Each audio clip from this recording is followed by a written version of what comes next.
राम राम जी सभी ने वीडियो देखने वाले सभी दर्शकों को नमस्कार। आज आपके सामने एक टॉपिक ऐसा लेकर आई हूँ जो काफ़ी दिनों से मैं सोच रही थी। आज तक मैंने इस वीडियो पे,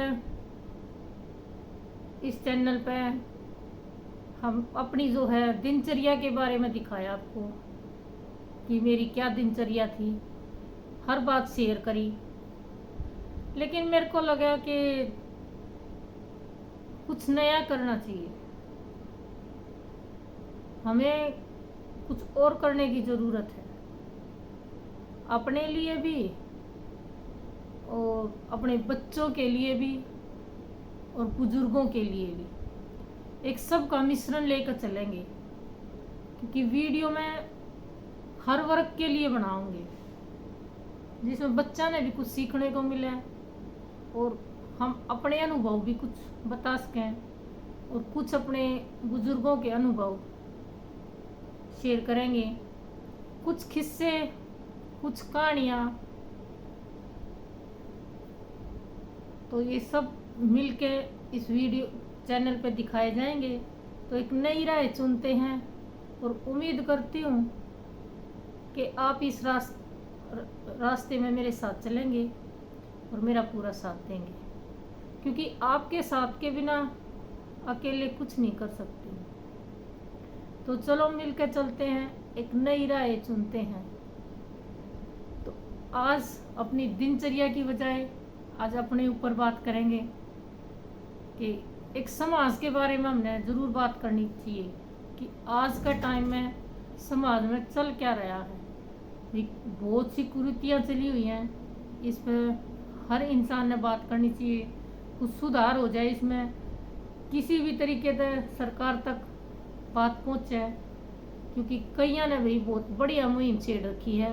जो बड़े बड़े यूट्यूबर हैं, हो सकता है कुछ बदलाव हो कानूनों में और हम भी चाहे हैं, लेकिन भाई हमारी आवाज़ इतनी ऊपर अभी नहीं पहुंच सकती।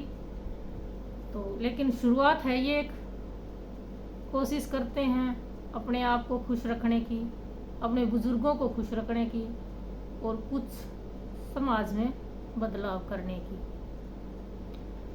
तो सबसे पहले तो भाई हम अपने ऊपर ही बात करेंगे कि जब हमारी जिम्मेदारियां पूरी हो जाती हैं, खासकर 50 साल में, तकरीबन इंसानों की जिम्मेदारियां बच्चों के प्रति, परिवार के प्रति और ताना बाना जो भी है उसके प्रति पूरी हो ही जाती है। और सबकी नहीं, कुछ लोगों की। और 60 तक आते आते तो सभी लोगों की पूरी हो जाती हैं। तो इसलिए 50 के बाद हमें अपने बारे में सोचना बहुत ज़रूरी है कि हमें कैसे रहना चाहिए, क्योंकि ज़िंदगी जीना एक अलग चीज़ है और उसे खुशी से जीना एक अलग है। क्योंकि हर काम से जब इंसान अलग होने लगता है, देखो बच्चे बड़े हो जाते हैं, अपनी जिम्मेदारियों को संभालते हैं, अपनी नौकरी पेशा करते हैं, काम धंधा करते हैं, एक परिवार उनका अलग से हो जाता है, शादी हो जाती है, बच्चे हो जाते हैं, तो उनकी भी वही जिम्मेदारियां बढ़ जा हैं जो कुछ समय पहले हमने निभाई थी। अब उनकी बारी है अपनी जिम्मेदारियां निभाने की। तो अब उनके पास तो इतना टाइम होता नहीं कि अब हमारे को भाई पूरा टाइम दे, वो चाह के भी नहीं दे सकते, क्योंकि भाई बहुत जिम्मेदारियां होती हैं सिर पे। ये हमसे ज़्यादा कौन समझेगा, क्योंकि हम इस सिचुएशन से निकल चुके। तो अनुभव किसे कहते हैं? अनुभव इसी चीज़ को कहते हैं कि जो हम कर चुके उसे हमें पता है कि ये कैसे होगा, और बच्चों को आज करना है तो उसे सीखने दो। धीरे धीरे वो भी सीखेंगे और जब तक 50 की उम्र तक आएंगे तो तकरीबन चीज़ें वो सीख चुके होंगे।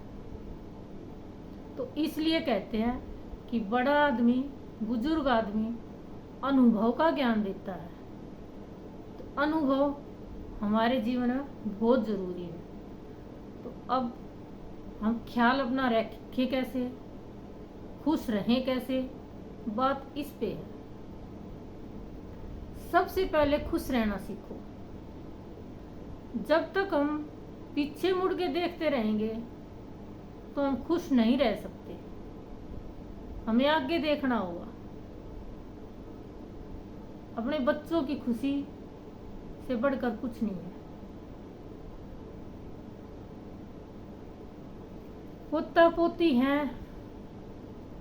उनके साथ खेलो, समय मिलता है तो खेलो। क्योंकि भाई आजकल बच्चों की पढ़ाई एक ऐसी चीज हो गई है, बच्चे खुद ही इतने बिजी हो गए हैं, उन्हें खुद ही टाइम नहीं खेलने का, तो वो बुजुर्गों को क्या टाइम देंगे।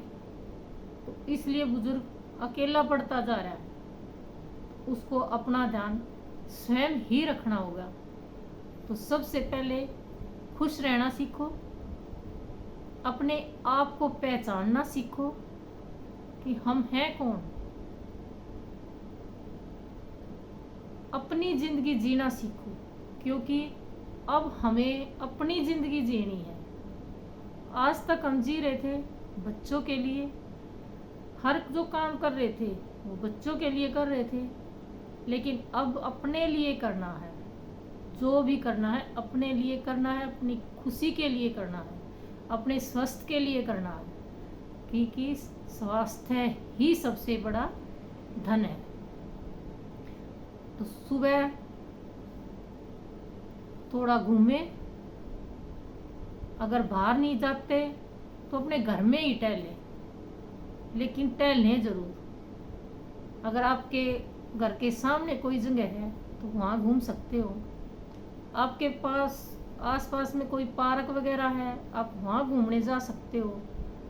देहात में रहते हो तो आप खेतों में जा सकते हो। जहाँ भी आपकी इच्छा हो, जहाँ आपका मन खुश हो, वहाँ घूमो। लेकिन आधा घंटा सुबह और आधा घंटा शाम को जरूर घूमें। सबसे पहले यही है। उसके बाद थोड़ी सी सूक्ष्म क्रिया अवश्य करें। क्योंकि इस उम्र में हम ज़्यादा व्यायाम तो कर नहीं सकते। जो शुरू से करते हैं वो शायद कर लेते हैं, लेकिन जो बिल्कुल भी नहीं करते उनके लिए बता रही हूँ, सूक्ष्म क्रिया जरूर करें। जितना देर आपका शरीर आपको अलाउड करता है, आपके शरीर में जितनी ऊर्जा है उतनी देर तक करें। अच्छा भोजन खाएं, स्वच्छ भोजन खाएं। क्योंकि हम बाहर का खाना खाते हैं, इससे हमारा शरीर बिगड़ता है। हमारी पाचन शक्ति उतनी मजबूत नहीं है जितनी युवा अवस्था में थी। तो अब हमें अपनी पाचन शक्ति के अनुसार ही खाना खाना। शाम को हल्का खाना खाएं, ज़्यादा हैवी खाना ना खाएं।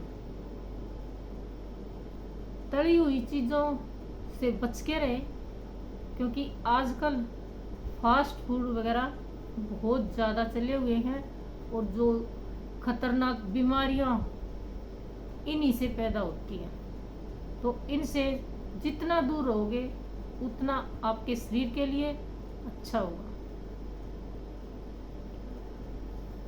शाम को जल्दी खाना खाएं ताकि सोने से पहले आपका खाना पच सके।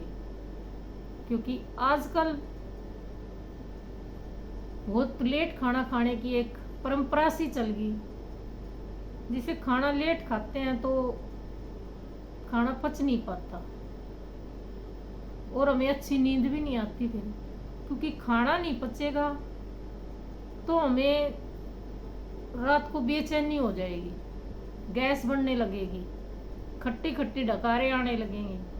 तो इससे हमारी नींद में बाधा पड़ती है और हमारी नींद पूरी नहीं होगी तो एक शरीर थका थका महसूस होगा और धीरे धीरे ये एक बीमारी की ओर बढ़ता चला जाएगा। तो इसलिए हमें अपने शरीर का ध्यान रखना होगा। छोटी छोटी चीज़ों का बहुत ही बारीकी से ध्यान रखना है और खुश रहना है। अगर हम स्वस्थ हैं तो खुशी हमारे दरवाजे पे है। हमारी जीने की इच्छा खुशी के साथ ही है। वैसे तो इंसान जितना मर्जी जिए वो भगवान के ऊपर है, क्योंकि सांस एक ऐसी चीज़ है जो परमात्मा की देन है। उसके बिना हम इसे एक भी ज़्यादा या कम नहीं कर सकते, लेकिन अपने शरीर को ठीक करने के लिए कोशिश कर सकते हैं और ये कोशिश ही एक दिन रंग दिखाती है और हम स्वस्थ रहेंगे तो 100 साल तक भी अच्छी खासी ज़िंदगी जी सकते हैं। अगर आप ऐसी वीडियो देखना पसंद करते हैं और आपने चैनल को सब्सक्राइब नहीं किया है तो चैनल के सब्सक्राइब कर लें, और जिनको ऐसी वीडियो की ज़रूरत है, आपके साथी भी हो सकते हैं, आपका कोई बुज़ुर्ग भी हो सकते हैं, रिश्तेदार भी हो सकते हैं, तो उनसे शेयर ज़रूर करें और चैनल को सब्सक्राइब करके बेल घंटी को प्रेस करना ना भूलें, जो आपको वीडियो का नोटिफिकेशन मिलता रहे। तो आज बस इतना ही। लंबी वीडियो हो जाने के कारण देख नहीं पाते लोग बाग, तो छोटे छोटे पार्ट में हम अपने स्वास्थ्य के बारे में और कैसे खुश रह सकते हैं इन पे चर्चा करते रहेंगे। आज इतना ही है। सभी को फिर से नमस्कार। खुश रहो, मस्त रहो, तंदुरुस्त रहो, यही हमारा एक मूल मंत्र है।